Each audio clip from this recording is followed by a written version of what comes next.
Hablando con científicos. Un programa de cienciaes.com para divulgar los avances de la ciencia contados por sus protagonistas. Con Ángel Rodríguez Lozano. Hoy os invitamos a escuchar La extraña rana y sus renacuajos con ventosa. Hablamos con Marta Miñarro.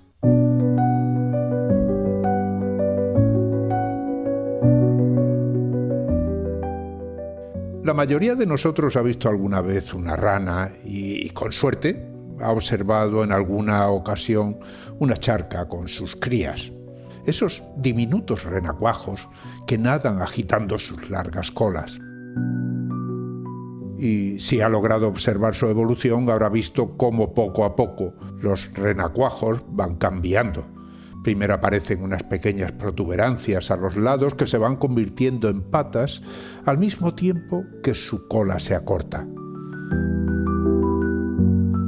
Cuando la metamorfosis completa su ciclo, surge una nueva rana, sin cola, preparada para crecer, para aparearse y para tener más renacuajos. Aunque este es el ciclo reproductivo típico de muchos anfibios, la realidad es que existe una enorme variedad de estrategias reproductivas en este grupo. Y la naturaleza siempre tiene forma de sorprendernos. Este es el caso que nos presenta hoy Marta Miñarro. Ella ha descubierto un nuevo método de reproducción en una rana endémica de Filipinas.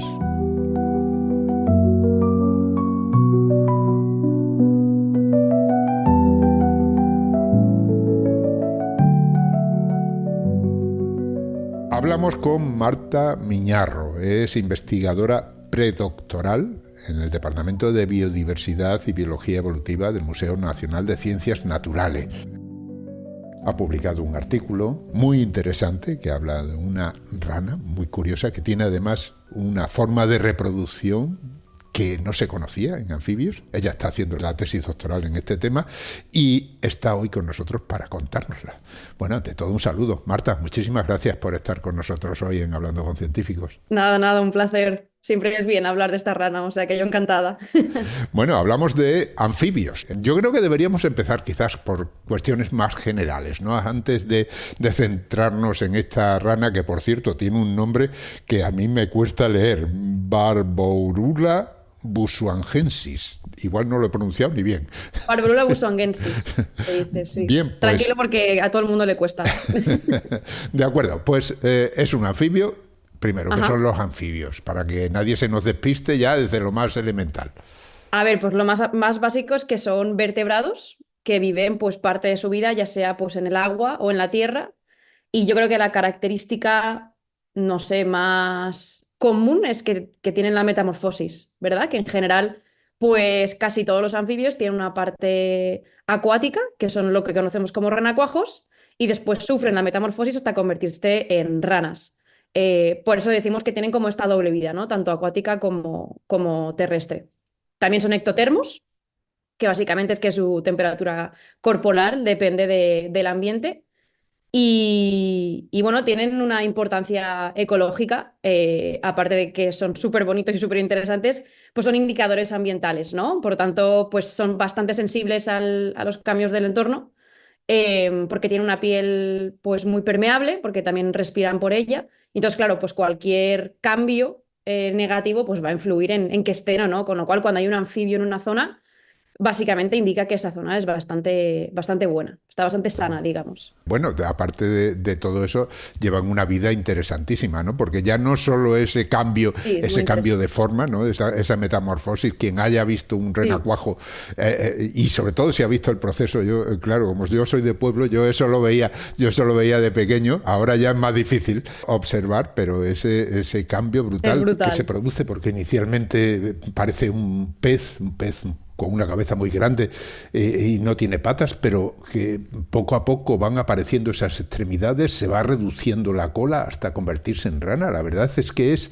un proceso interesantísimo. Es muy divertido. Sí, vamos. Bien, tú no solo estudias un caso concreto, que es esa rana que hemos dicho el nombre, sino que además esa rana no es de por aquí. No, está bastante lejos, la verdad. Sí, sí.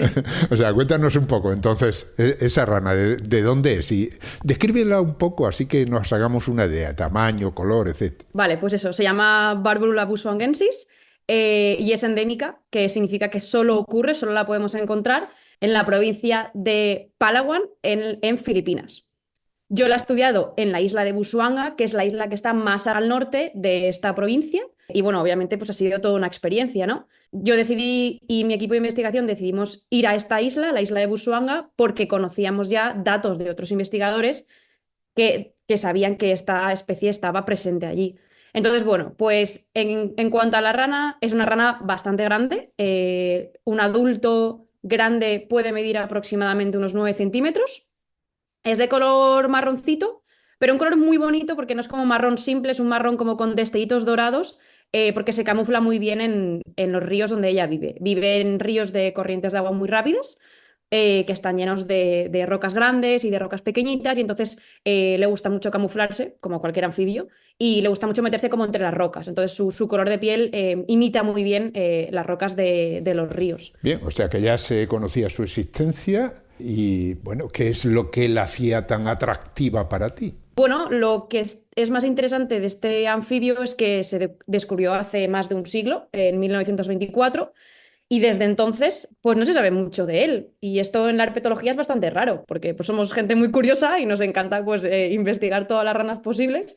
Y desde entonces pues no se sabía nada, se sabía que existía en esta zona, se dijo que era endémica porque no se había visto en ningún otro lugar, y se habían estudiado ciertos aspectos pues un poco pues, osteológicos, pero poquito más, no se sabía mucho de la historia natural de este anfibio. Y eso es lo que quisimos hacer, investigar mi equipo y yo. Nos gusta mucho, y a mí personalmente me gusta mucho la historia natural, que básicamente es pues, saber todo acerca de esta rana, y es un poco a lo que me he dedicado, a estar en las selvas filipinas de la isla de Busuanga y pues buscarlas día y noche, no, solo de noche, eso está clarísimo. ¿Solo de noche?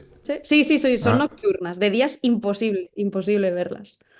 Se esconden en las cuevas que forman las rocas de los ríos.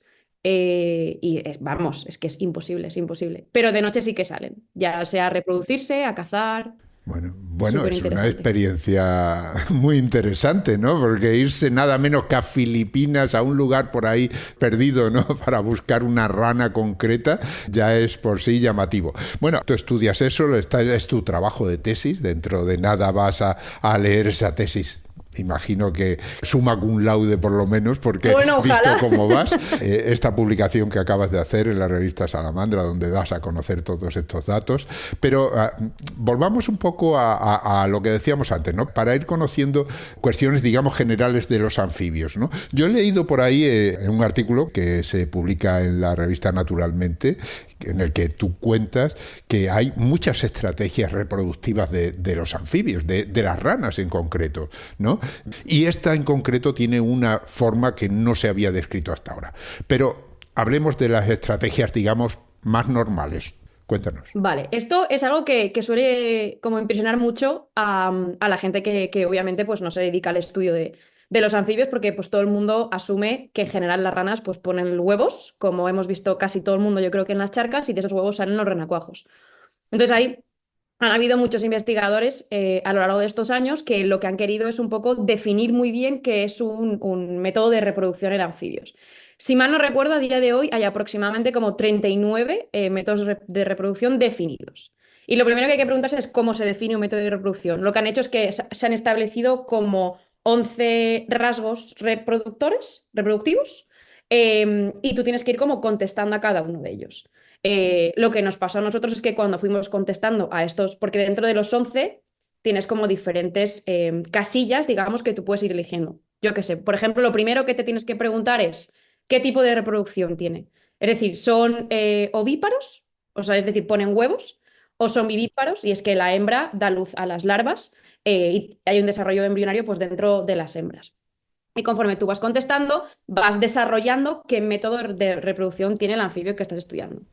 O sea que en realidad es muy diverso, ¿no? Es O sea, muy diverso, hay es muchas muy formas. diverso. O sea, no podemos decir que ponen huevos, sino que dices que nacen ya algunas directamente, ¿no? Son vivíparos. Sí. Y además, ¿todos generan renacuajos o hay algunos que directamente, digamos, ya paren la ranita? Claro, pues mira, otro de los rasgos que hay es el desarrollo embrionario, que puede ser indirecto o directo. Indirecto es el que todos conocemos, que son los renacuajos, y el directo es cuando del huevo o de la madre, incluso a veces en ocasiones muy especiales, nacen recién metamorfoseados, o sea, nacen como individuos adultos muy pequeñitos. Y se conocen bastantes casos, no es como lo más frecuente, digamos, y no es lo que estamos acostumbrados aquí, por ejemplo, en España. En las ranas no ocurre eso, hay otros anfibios que son las salamandras que sí que tienen esos rasgos, pero en general lo que estamos más acostumbrados es a los renacuajos, a los sapos que tenemos aquí, por ejemplo, en Madrid, en la sierra, estamos acostumbrados a estos largos cordones de huevos que de ahí pues nacen millones de renacuajos. Vale, o sea que hay distintas estrategias, distintas formas, Sí. y vosotros os fijáis en esta ranita y resulta que no cuadra con nada de lo conocido. No, no, no.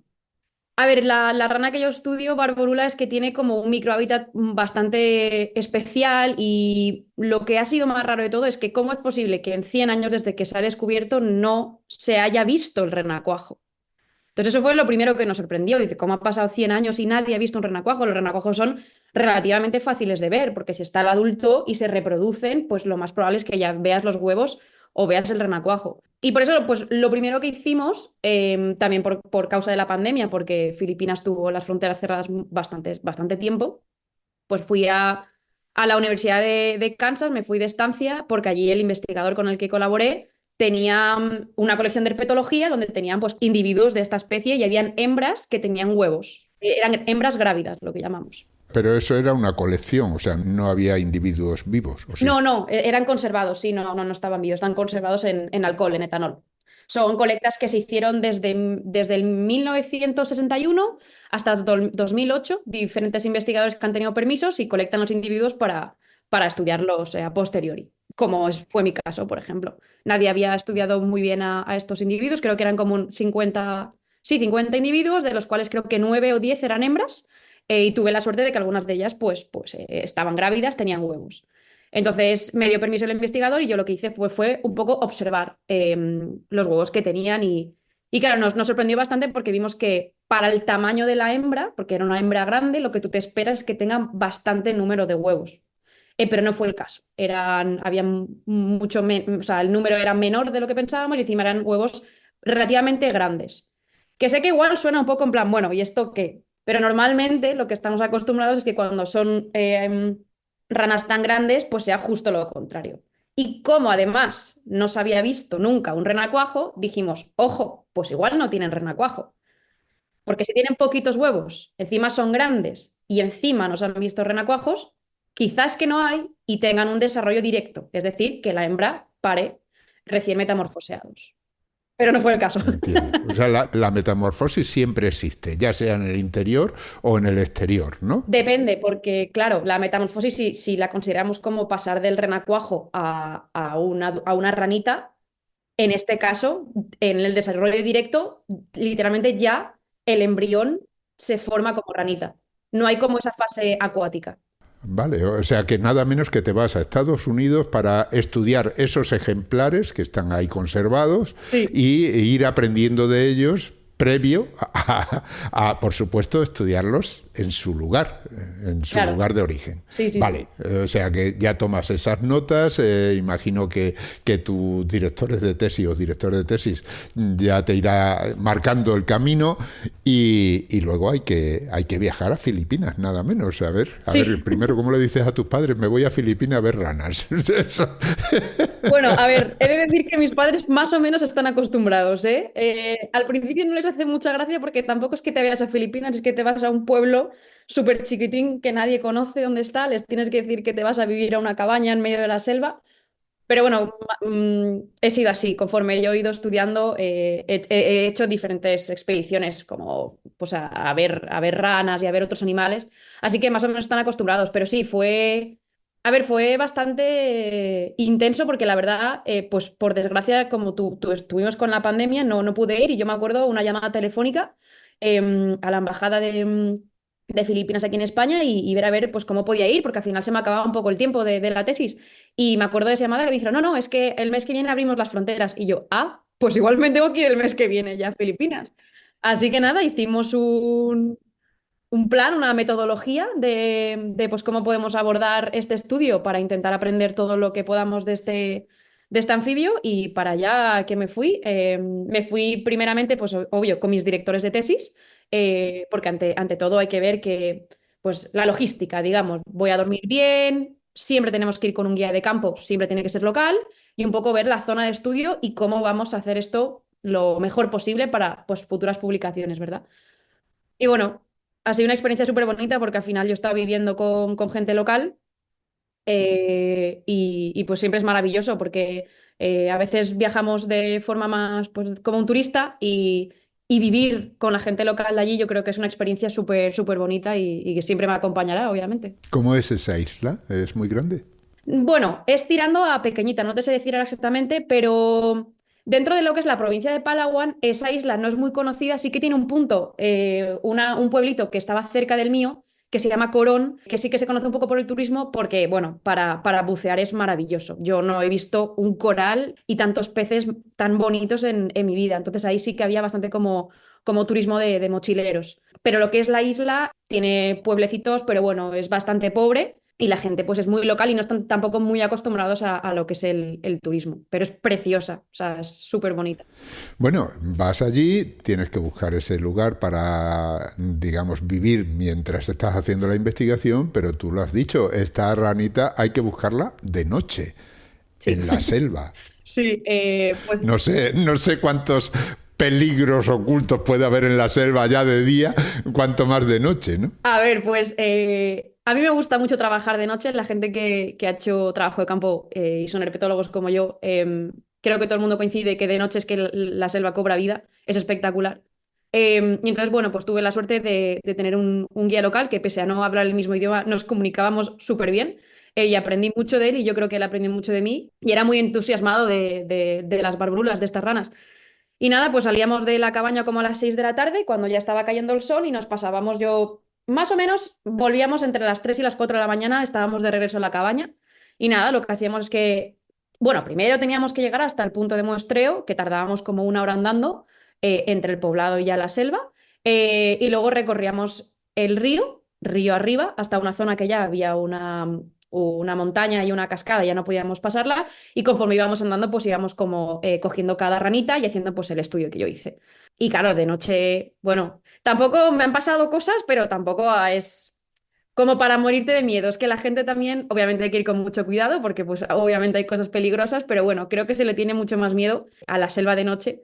Pero si sabes por dónde vas y vas con gente local y vas bien equipado, como obviamente vamos nosotros, con una buena luz, pues es maravilloso y es que yo hemos visto cosas súper bonitas, pajaritos que son preciosos durmiendo, también muchos anfibios diferentes al que yo estudio, reptiles, pequeños mamíferos, ha sido toda una aventura, sí. Bueno, vamos a ir ya al lugar, ¿no? Lógicamente, tú lo has Vale, dicho, sí. esas ranas se camuflan muy bien, habrá que buscarlas y habrá que hacerle un seguimiento. Tengo entendido que ahí tienes una labor interesante de captura y de seguimiento de las ranas, ¿no? Como primero, para mí, todas las ranas son iguales, incluso las de distintas especies, lógicamente. No, esta es diferente, Pero, ¿verdad? pero claro, vosotros tenéis que hacer un seguimiento a individuos, ¿no? A ranas concretas, y para eso hay que conocerlas, ¿no? ¿Cómo las diferenciáis? ¿Cómo lo hacéis? O sea, yo lo primero que hacemos es que el tramo de estudio lo marcamos. Cada 10 metros lo marcamos con una cintita y así tenemos como el río en transectos. Entonces, yo cada vez que cogía a una rana, ya sea grabándome con una grabadora o en una libreta, depende del día, pues tenía que decir muy bien dónde había cogido esta rana, qué estaba haciendo esta rana, es decir, estaba en el agua, estaba encima de una roca, ojalá cantando, que no fue el caso, o haciendo o comiendo, lo que fuera. Y luego a ese individuo lo metía en una bolsita y marcaba la bolsita como pues individuo 1. Al llegar al final del río, que aproximadamente yo creo que colectábamos como 20 o 24 ranas, pues a cada rana le hacía un poquito lo mismo. Primero las medía y si las ranas medían más de 35 milímetros, las marcaba. Y las marcaba con un microchip. Es un poco como los microchips de perros y gatos, pero a nivel anfibio. Es decir, es un microchip muy, muy, muy pequeñito, que obviamente aprendí la técnica. Y nada, se le hace una pequeña abertura donde tú le insertas el microchip y el microchip lo que es un código único. Es decir, tú le estás dando un código único a cada rana que vas colectando. Em, Ese microchip no le afecta en absoluto a la rana. En ese momento, pues obviamente se estresan porque a ningún anfibio le gusta ser manipulado, pero conocemos las técnicas, hay que llevar cuidado y ya está. Y luego, después de poner ese microchip, lo que hacemos es que las devolvemos al lugar exacto donde las hemos colectado al principio de la noche. Claro, conforme tú vas marcando con microchips, a la noche siguiente tú vuelves a colectar 20, 24 ranas, porque era más o menos, y de esas ya hay algunas que tienen el microchip puesto. Entonces a esas ranas pasan a llamarse recapturas. Entonces haces un estudio de captura, marcaje y recaptura, que es muy interesante porque al final de todo tienes como un historial de recapturas y puedes hacer estudios muy interesantes. Como por ejemplo, puedes saber cuánto ha crecido esa rana y si ha sobrevivido, por ejemplo, de un año a otro. Ajá. Ah, ¿viven mucho las ranas? Yo he hecho un estudio que es bastante corto en el tiempo, porque al final he estado un año y medio entre que iba a Filipinas y volví a España.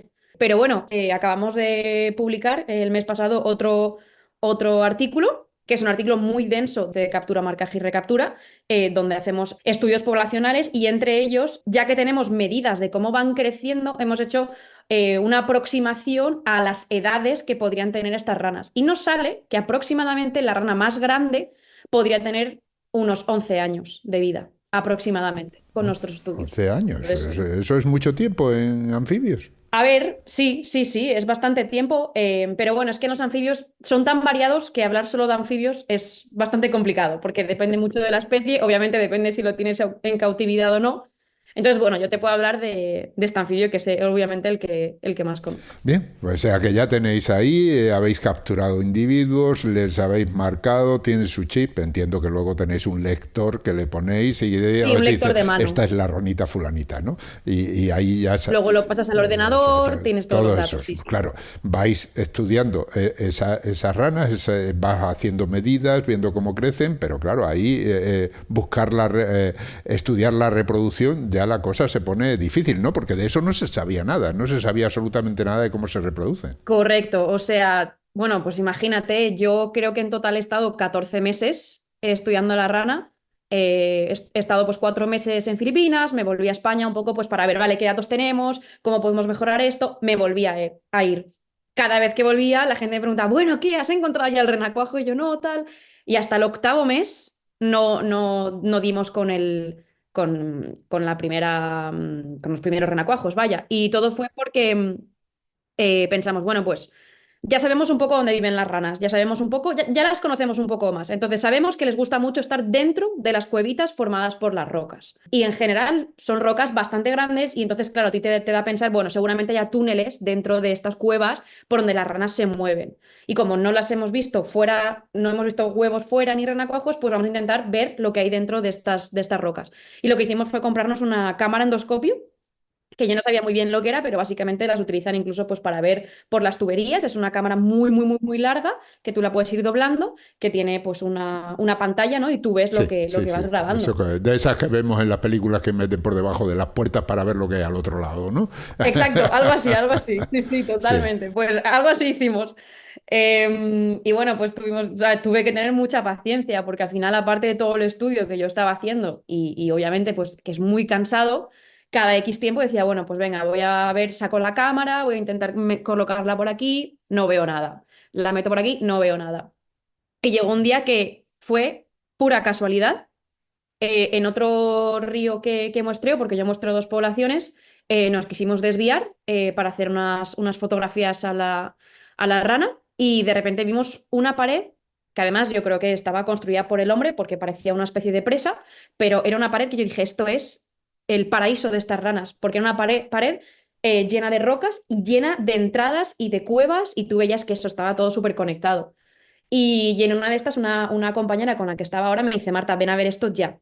Total, que me acerco y dentro de una pequeña apertura entre dos roquitas veo que hay metamorfoseados, es decir, ranitas muy pequeñitas de esta especie, porque se ve claramente, y que tenían al final un pelín de cola.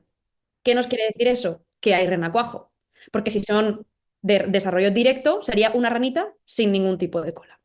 Pero yo vi que esas mini ranitas sí que tenían como una cola que aún faltaba que la Ajá. reabsorbiera. Que ese es el final de la vida del renacuajo. Ese sería el final de la vida del O sea, el renacuajo. renacuajo tiene cola, va echando las patitas, luego la cola se va cortando y llega un momento en el que desaparece la cola y lo que tiene sus patas totalmente desarrolladas. Y entonces, ¿no? bueno, Sí. eso ya nos dio la pista, vale, aquí hay renacuajos. Y nada, pues metiendo el endoscopio en agujeros súper chiquititos, solo por probar, pues en una de estas dimos con digamos, el segundo grupo de renacuajos y estos sí que eran renacuajos tal cual. Además, fue súper interesante porque metiendo la cámara de endoscopio, lo primero que hicimos es que la cámara se chocó contra la cara de un adulto de Barborula y pasándole el endoscopio como podíamos detrás en sus patas, vimos, o sea, yo vi como alrededor de 20-25 renacuajos que además estaban todos pegados contra la pared, que es una de las características como más chulas que tiene este renacuajo.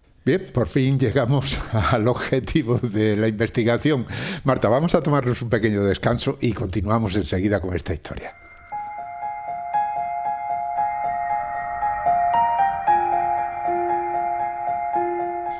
Estáis escuchando Hablando con Científicos, un podcast de cienciaes.com para divulgar la ciencia de la mano de sus protagonistas. En nuestra página web, cienciaes.com, podéis encontrar más de 500 entrevistas con científicos de todas las disciplinas. Os invitamos a escucharlas y compartirlas en redes sociales con vuestros amigos y conocidos. Cienciaes.com ofrece un conjunto de podcasts de acceso libre y gratuito a través de iTunes, Spotify, Google Podcasts, iVoox, TuneIn y muchas más plataformas. Todo en cienciaes.com.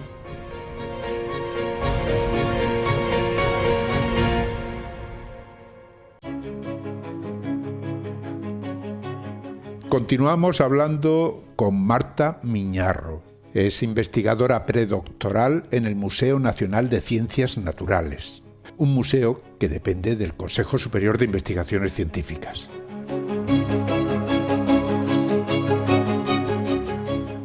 Bueno, Marta, vamos a seguir con la historia que contabas de esta rana que lleva por nombre Barbourula busuanguensis. Una rana originaria de Filipinas que, como has comentado, tiene muchas cosas importantes que no se sabían y que tú y tu equipo habéis ido descubriendo a lo largo de esa tesis doctoral que estás a punto de leer. Vamos a seguir con la historia. Por fin habíais dado con los renacuajos. Habíais utilizado una cámara endoscópica y por ahí habéis metido esa cámara por uno de los agujeros en los que, después de sortear a un adulto que estaba vigilante, encontrasteis a un conjunto de renacuajos adheridos a la pared.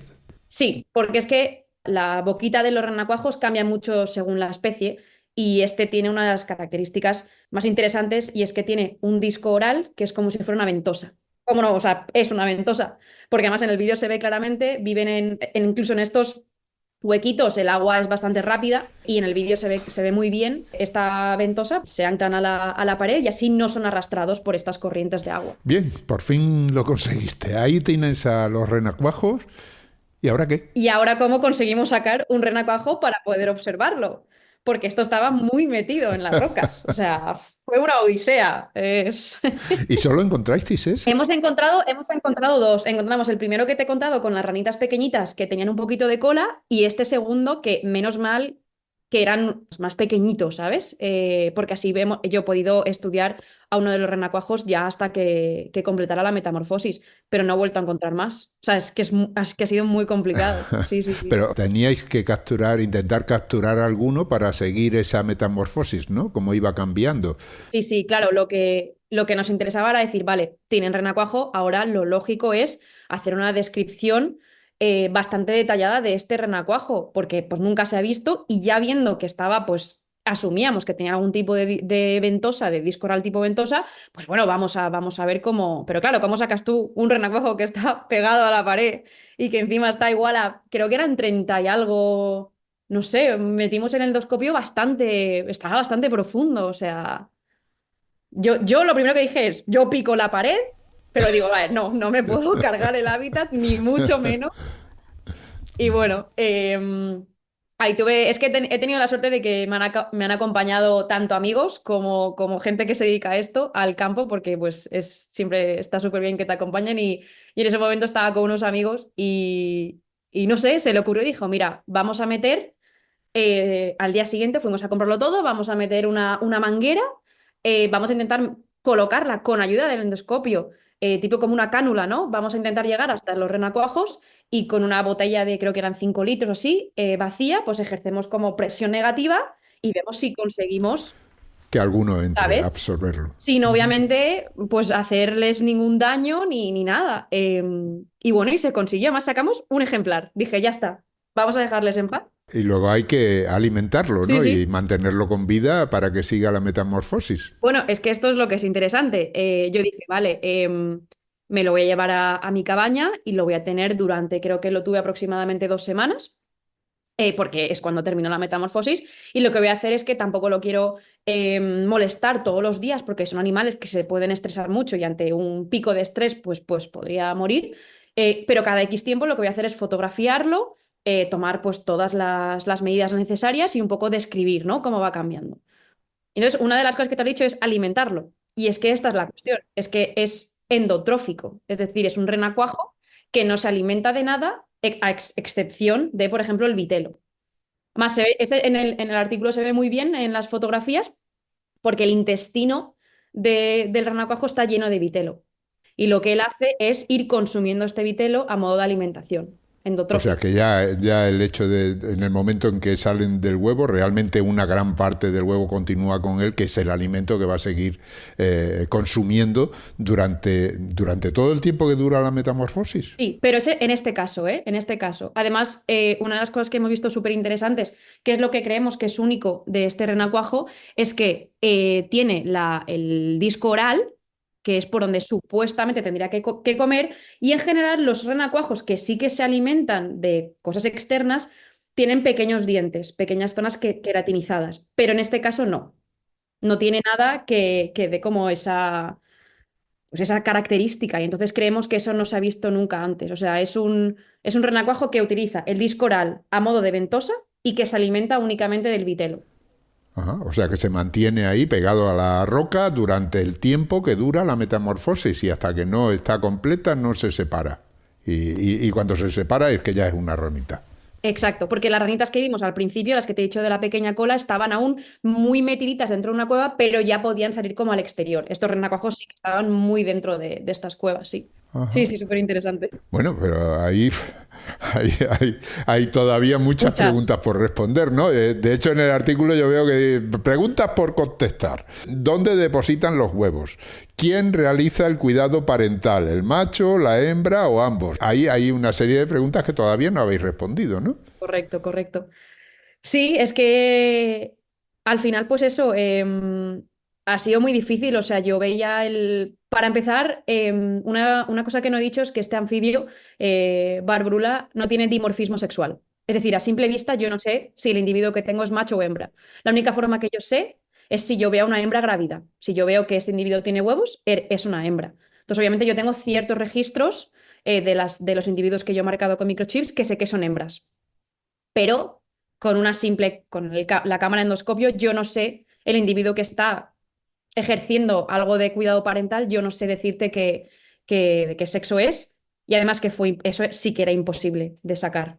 O sea, a mí no se me ocurrió ninguna forma de poder saber, para empezar, qué tipo de cuidado parental hay, que yo creo que hay, porque yo vi como activamente estaba, además tenía movimientos como muy bruscos cuando intentábamos colar el endoscopio para ver a los renacuajos, pero no te sé decir si era macho o hembra. Solo había una. En ambos casos, en los dos momentos que, el primero de las ranitas con cola y los renacuajos, en ambos casos siempre había un adulto un poco como a la defensiva.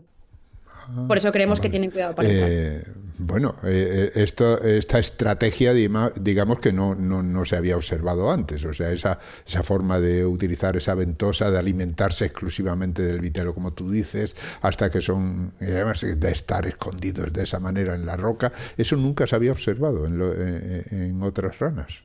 Hay otros renacuajos que sí que tienen ventosa en el disco oral, incluso tienen ventosas abdominales, pero en todos los casos tienen los dientes que te he dicho, tienen zonas como queratinizadas para poder alimentarse, pues por ejemplo, rascando las roquitas de los ríos, comiendo pequeños invertebrados, pero en este caso no hay, más es que tú ves la foto de la ventosa y es suave, no tiene nada de zonas queratinizadas. Y eso sí que creemos que es una novedad en los anfibios, en los renacuajos de los anfibios, vaya. Bueno, el capturar solo uno y seguirlo, imagino que estaría de los nervios con miedo a que se muriera o alguna cosa de esas, ¿no? Sí, sí.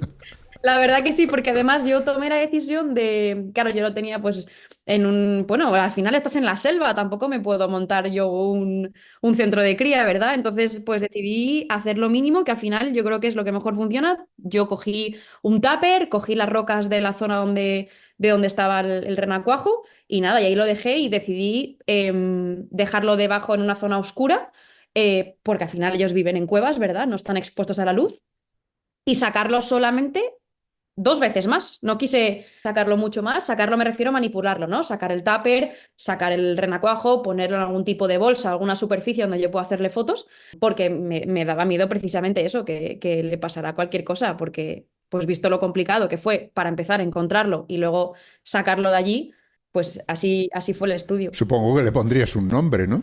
Sí. Sí, sí, sí, sí. Con los amigos con los que los encontramos, bastante friki, le llamamos Naruto, porque tenía el intestino así con una formita de espiral y en ese momento pues dijimos, pues así se queda, la verdad. Entonces conseguiste que creciera, que realizara toda la metamorfosis y llegara a adulto. Sí, o sea, adulto no, llegó a lo que llamamos recién metamorfoseado, que es como la última fase de la metamorfosis, una pequeña ranita con un poquito de cola aún, y cuando ya estaba ahí, que yo ya sabía que ahora lo único que iba a suceder es que iba a ir creciendo hasta llegar a ser adulto, pues ahí lo que hice fue devolverlo a exactamente el mismo lugar donde lo había colectado. Y fue súper interesante porque al llegar allí más yo obviamente me apunto exactamente en qué cuevita, dónde y demás, pues al llegar allí me fijé que en la cueva, en el exterior de la cueva, ya habían como recién metamorfoseados, es decir, ranitas pequeñitas alrededor de esa apertura. Con lo cual metamorfoseó pues al mismo tiempo pues, que sus hermanos, vaya. Y ahí lo dejé y espero que siga vivo y que siga ya casi adulto, ojalá. Según he podido leer de lo que cuentas sobre cómo llevaste el experimento, también capturaste algunos ejemplares ya adultos Ah, sí, y los cambiaste de sitio, sí. los llevaste a un sitio diferente para saber cómo se comportaban, ¿no? Sí, pues a ver, al final lo que te he dicho al principio de marcarlas con el microchip y tener el río marcado, yo conforme iba recapturando individuos me daba cuenta que los iba recapturando en las mismas zonas de captura. Entonces, bueno, han habido otros estudios previos de otros investigadores donde hacen estudios de desplazamiento. Es decir, voy a ver si esta rana de verdad sabe cómo volver a casa o si tiene una casa, ¿no? Que le gusta. Y entonces lo que hice fue, al principio las fui desplazando 10 metros, ya sea río arriba o río abajo, pues para que tengan que luchar contra la corriente o que sea más fácil, ¿no? Y cuando vi que estos individuos sí que volvían a la misma zona de donde yo los colectaba, los fui desplazando 30 y 50. O sea, que volvían a su casa, ¿no? La siguiente vez que los capturabas estaban en el sitio original. Sí, sí, solía ser así. Solía ser así. O sea, no siempre, no eran con todos los individuos, pero creo que el estudio creo que fue como un 51% de los individuos que yo desplacé volvieron a su lugar de captura original. Entonces, hemos dicho que esta especie sí que tiene potencial de volver a casa, de tener como esa fidelidad al lugar. Pero bueno, es verdad que ese estudio habría que retomarlo y tener como una N un poco más grande, es decir, hacerlo con más individuos. Pero a priori lo que dicen nuestros resultados es que estos individuos sí que vuelven a casa, incluso siendo desplazados 50 metros. Bueno, estas ranas solo existen ahí, decías. En la provincia de Palawan, sí, en Ajá. este conjunto de Y islas. bueno, ¿y cómo un Sí, estudiante de doctorado se fija en una rana que solo vive en un sitio de una isla perdida de Filipinas? pues en realidad por mi director de tesis. Bueno, mi equipo de investigación maravilloso se conforme por Ignacio de la Riva y Patricia Burrows, que son mis directores de tesis, y luego pues mi compi de despacho y de aventuras, porque también hemos ido ambas a nuestras respectivas zonas de muestreo, Claudia Lansac. Entonces yo cuando acabé el máster escribí a Ignacio y le dije, mira Ignacio, yo conozco tus estudios y me encantaría pues formar parte en algún momento de tu equipo de investigación. Y me dijo, pues mira, estamos desarrollando un nuevo estudio que queremos poner a prueba, que es en Filipinas, que es con esta rana, no sé qué, no sé cuántos. Y yo dije, fascinante, estoy dentro. O sea, a mí las islas es un concepto que me encanta. Además, Filipinas es bastante atractivo, es una zona que yo he dicho que siempre he querido ir. Y además, una rana que es endémica de una zona, a mí me parece súper interesante. Y sobre todo que me estás diciendo que se descubrió hace 100 años y no sabemos nada al respecto. Imagino, claro, tú vas allí, estás muchos días estudiando un entorno que es muy rico en vida, entiendo, y aunque estés estudiando esas ranas, seguro que la vista se te va para otros lugares también, otros animalitos que hay por allí, ¿no? Imagino que te entrarán ganas de estudiar también otras cosas, ¿no? ¿Cómo es esa vida del investigador que descubre, que busca una cosa, pero que descubre todo un mundo alrededor de esa cosa? A ver, pues sí.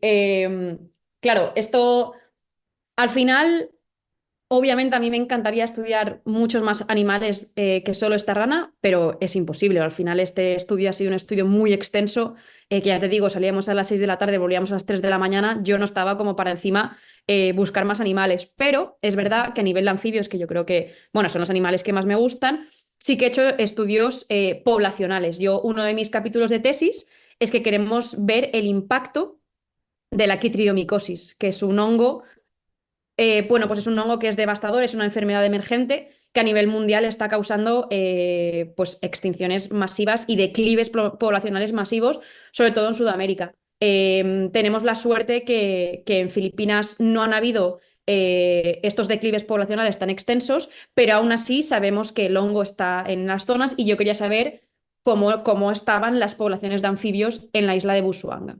Por tanto, si mal no recuerdo, lo hacía una vez al mes, tenía que muestrear todos los anfibios que yo me encontraba y tomar muestras cutáneas, tipo COVID. Cogía muestras cutáneas y luego me llevaba esos hisopos de algodón al laboratorio del museo y hacía una PCR para cuantificar pues, cuánto hongo tenían en su piel. Entonces, pese a que he estudiado solo a esta rana, sí que he tenido la oportunidad, al menos una vez al mes, de pues estudiar, aunque sea solo cogiendo muestras cutáneas, el resto de anfibios, que siempre es súper divertido. Claro. ¿Y estaba muy extendido el hongo? No, no, no, no. O sea, más en esta isla no lo habían hecho aún, pero en Filipinas sí que hay dos estudios previos y yo concluí prácticamente lo mismo. El hongo está, o sea, el hongo está en Filipinas, pero si mal no recuerdo, creo que mostré unas 400 y pico, 500 individuos, de los cuales creo que me dieron positivos ni 30. Y el positivo que me dio era muy bajito. Y además, una de las cosas más importantes es que yo, siempre que hacía estos estudios, nunca veía lesiones o nunca veía animales muertos, por ejemplo, que es lo que a veces ocurre cuando estudias este hongo. O sea, que a priori no es una causa preocupante del declive poblacional de los anfibios de Filipinas. Hay otras amenazas mucho más preocupantes. Muy interesante. Luego podíamos estar aquí hablando horas y horas. Claro, no es de extrañar, ocurre siempre, ¿no? Estáis dedicados a una tesis doctoral dura años, se lleva un montón de energías y luego tenéis que resumirlo todo y con suerte, porque este programa por lo menos dura una hora y tenéis que resumirlo todo para indicarnos qué es lo que hacéis. Sí. Vivimos en un tiempo, digamos, un poco raro, podemos decir, históricamente, porque nos enfrentamos a cambios ambientales que son muy rápidos. No digo que no hayan sucedido antes, siempre han sucedido los cambios climáticos, pero en esta ocasión están ocurriendo de forma muy rápida. Y una de las cosas que se suelen comentar es que entre las criaturas, digamos, que sufren estos cambios, unas de las que más los sufren son precisamente los anfibios. ¿Ahí habéis notado algo? ¿Has notado algo cuando estabas investigando? ¿Hay alguna cosa que tenga relación y que se vea que puede estar, digamos, bajando el número de poblaciones o afectándoles de alguna manera? Personalmente, yo en el estudio que he hecho con el captura, marcaje y recaptura, el estudio poblacional me ha resultado que las poblaciones al menos de Varroa busuangensis en la isla de Busuanga están estables. Para tener datos de la pregunta que tú me haces, habría que hacer un estudio mucho más extenso y en otras zonas de la isla y con otros anfibios de Filipinas. Pero es cierto que la mayor amenaza que tiene esta especie es la deforestación. Yo lo he vivido, porque al final yo lo que hacía siempre es que me cruzaba a las mismas zonas, ¿no? Durante varios meses. Entonces yo he visto allí hacer una cosa, que es que las zonas de cultivo que están muy cercanas a los ríos, lo que hacen es que lo queman absolutamente todo y vuelven a plantar. Entonces, claro, yo he visto cómo estas zonas cada vez han sido más extensas y más cerca de los ríos. Y yo creo que esa es una de las grandes amenazas que tiene Filipinas ahora mismo, la deforestación. Pero habría que hacer un estudio mucho más extenso. En otras zonas del mundo, pues por supuesto, hay otros factores ambientales que también son como el cambio climático y las enfermedades emergentes como la quitridicosis, que sí que son devastadoras. Pero al menos en Busuanga parece que esta pequeña población que yo he estudiado está estable. Bueno, la tesis la vas a leer dentro de unos días, así que ahí es un punto, digamos, importante del trabajo. No. ¿Y luego qué? Pues a ver, no, sí, sí, sí. Me gustaría seguir formándome, me gustaría seguir en la investigación. El siguiente paso sería hacer un postdoc con otro equipo de investigación.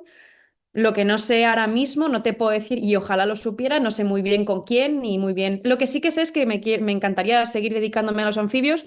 Me ha encantado estudiar renacuajos y me ha encantado saber mucho de los modos de reproducción que tienen los anfibios y la historia natural, que es maravilloso hacer un estudio de campo. Entonces, juntando un poco eso, pues me gustaría buscar algún equipo, quizá fuera de España, no lo sé, que estudiara algo al respecto. Pero lo que está claro es que me encantaría seguir estudiando los anfibios. Ajá. Ya has comentado algo del equipo con el que trabajas, de tus directores de tesis, pero a mí me gusta que siempre deis un poquito más de información, porque yo sé que cualquier investigación interviene muchísima gente, que todo ese equipo pues forma lo que posibilita precisamente esta investigación, ¿no? Háblame de ese equipo. Pues a ver, oficialmente el equipo es el que te he contado antes, mis dos directores y mi compi Clau, y la primera persona es, hombre, pues obviamente Claudia es uno de los pilares también de mi tesis, porque aparte de compañera, pues somos amigas y ella hace un estudio en Colombia en el cual yo he ido a ayudarla y ella también vino a ayudarme a Filipinas. Entonces, pues he tenido la suerte de eso, de que me han acompañado muchos amigos. Con las primeras personas con las que vi el primer renacuajo, estábamos otra compañera herpetóloga, Joana, Alberto, que también es herpetólogo, y luego mi amigo Javi, que es fotógrafo. Y a él siempre le estoy súper agradecida porque hace unas fotos increíbles y me ha dejado, me las ha cedido para utilizarlas ya sea en las publicaciones y obviamente en las charlas que doy y en la defensa. Entonces, con ellos el trabajo fue maravilloso. Luego también con mi amigo Tomás y mi amiga Manon fueron con los segundos con los que vimos el famoso ya renacuajo. Y bueno, y mi amigo Tomás fue el que ideó todo el plan de vamos a meter aquí el tubo para tal y tuvimos que, pues claro, él absorbiendo agua de río para ver si salía el renacuajo. Bueno, fue toda una experiencia, entonces. Pero bueno, es que ha venido muchísima gente. Si te los tuviera que nombrar a todos, ya te digo, o sea, siempre que tengo que agradecer al final de las charlas o incluso los agradecimientos de mi tesis, es que, claro, yo creo que han venido pues igual unas 11 personas en diferentes momentos, ¿no? Pero todo el mundo, todos los amigos que han venido, todos han pasado por el trabajo de campo. Entonces yo lo digo en mis agradecimientos, ellos forman parte de mi tesis, porque es que sin ellos mi trabajo de campo no hubiera sido tan maravilloso, porque al final yo me he pasado mucho tiempo sola y que vengan amigos a ayudarte, de verdad es como lo más maravilloso que... Y además es que hemos pasado muchas cosas. Yo tuve con mi amigo Gabri y Valeria, nos atacaron avispas, con mi amiga Mabel y con Claudia sufrimos el peor tifón que he sufrido nunca y tuvimos que acabar durmiendo encima de unas mesas. O sea, que no es que vengan y sea todo maravilloso, si es que hemos pasado cosas... Sí, muchas Sí, veces sí. esas cosas no se cuentan. La investigación, sobre todo cuando se hace en lugares como en la selva, tiene dificultades que pueden ser incluso peligrosas en algún caso. Y todo eso hay que contar con ello y hay que estar muy bien organizado con un gran apoyo de un buen equipo. Sí, tiene sus cosas. Como he dicho muchas veces, nos escuchan alumnos de institutos, de universidad, personas que están interesadas en ciencia y que tienen un futuro por delante en la ciencia y les viene muy bien el ejemplo de lo que hacéis. Hace unos días, para no ir más lejos, estuve dando una charla a unos alumnos del Instituto Infanta Elena de Galapagar, aquí muy cerca de Madrid. La profesora de química del instituto, Inmaculada Rodríguez, me había invitado a dar esa charla con motivo de un proyecto muy interesante que va destinado a divulgar la ciencia en los recreos. Se llama Proyecto Patio. Allí 3 alumnas, llamadas Elisa, Marta y Sofía, realizaron unas reacciones químicas que consistían en crear una especie de jardín químico. Es decir, conseguir que mediante una serie de reacciones químicas crecieran unas estructuras que, además de crecer muy rápidamente, tenían distinto colorido y daban la impresión de ser como un pequeño jardín en miniatura. Y no solo eso, además me hicieron una entrevista muy simpática en una radio que habían creado profesores y alumnos. Bien, esto lo digo porque muchas veces digo que nos escuchan alumnos que pueden estar interesados en vuestro ejemplo y creo que esta es una demostración de que hay muchos que están interesados en la ciencia y les viene muy bien conocer cómo ha sido vuestra trayectoria para posiblemente dedicarse a la ciencia en el futuro. Así que te voy a pedir que nos cuentes ¿cómo entró en ti estas ganas de aprender, de estudiar este campo tan concreto? ¿Has tenido ese interés desde pequeñita o te ha surgido después? Pues yo creo que siempre lo he tenido. Además, siempre lo hablo con mis padres porque de pequeñita pues siempre me gustaban como las charcas, buscar debajo de piedras, los bichitos, tal, no sé qué. O sea, que siempre me ha gustado como mucho los animales. Pero yo creo que el punto un poco de inflexión fue, yo estudié la carrera de biología en Valencia, que es de donde soy. Y me acuerdo que en ciertas asignaturas, cuando te dan un poco de libertad de, bueno, hay que estudiar este tema, pero tú eliges un poco cómo lo enfocas, me acababa siempre enfocándolo a nivel de anfibios. Y ahí me di cuenta que es que me parecían muy interesantes. Entonces, yo al acabar la carrera, me di cuenta que, bueno, que yo me quería especializar en estos. Quería ser zoóloga, pero dentro de la zoología, el estudio de los animales, quería especializarme en lo que soy, que es la herpetología, que es el estudio de los anfibios y los reptiles. Entonces me busqué un máster que se aproximara un poco a lo que quería estudiar y tuve la suerte de que, bueno, tuve que estar viviendo en Bruselas, pero allí encontré un máster que literalmente era especialización en herpetología. Y teníamos diferentes asignaturas, pero todas estaban centradas en los anfibios y reptiles.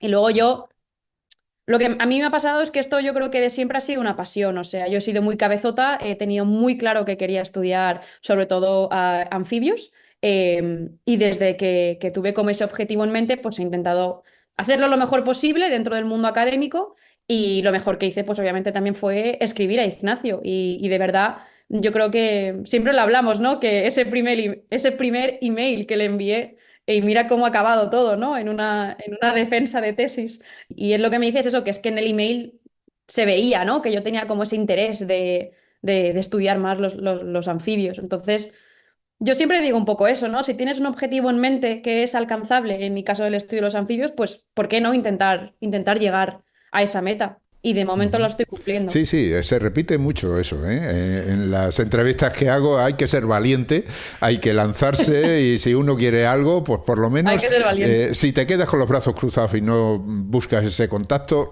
obviamente no vas a conseguir nada. Así que más vale que te digan que no porque lo has intentado, a que te digas tú no a ti mismo y entonces jamás. Correcto. Bueno, pues el tiempo se nos ha pasado volando. Por supuesto quedan muchísimas cosas en el tintero porque, como he dicho, una tesis dura muchos años, son muchas investigaciones, hay muchas anécdotas, hay momentos eureka en los que ya consigues renacuajo, pero antes hay momentos muy duros en los que no había renacuajo y seguías ahí R que R, ¿no? Sí, muchas palizas, sí. ¿Repetirás el viaje? A mí me encantaría volver a mi zona de estudio, la verdad es que sí. Pero bueno, veremos a ver en un futuro. Bien, pues ese futuro llegará y seguro que es un futuro brillante y espero que estés aquí para contarlo. Hombre, claro. Bueno, pues ya nos tenemos que despedir. Por supuesto, agradecerte de todo corazón que nos hayas atendido. Ya sé que estás con muchos líos ahora, ya en el punto final ese de la lectura de la tesis, así que te agradezco mucho que me dediques ese tiempo y decirte que adelante, ánimo. Gracias. No, muy agradecida que me hayas contactado. Divulgar siempre de ciencia es maravilloso y sobre todo si puedo contar algo de mi rana, pues siempre agradecida, la verdad. Y nosotros hemos aprendido un montón sobre los anfibios y concretamente sobre esta ranita que repito el nombre y lo tengo que leer de nuevo porque no se me queda. Barbourula busuanensis. Sí, ¿Es correcto. así? Sí. Bueno, pues así, que alguien se acuerde de esta ranita que es nada menos que de Filipinas. Exacto. Y allí ha estado Marta Miñarro. Muchísimas gracias, Marta. Un placer. Hemos hablado con Marta Miñarro. Hemos dicho que es investigadora predoctoral en el Departamento de Biodiversidad y Biología Evolutiva del Museo Nacional de Ciencias Naturales.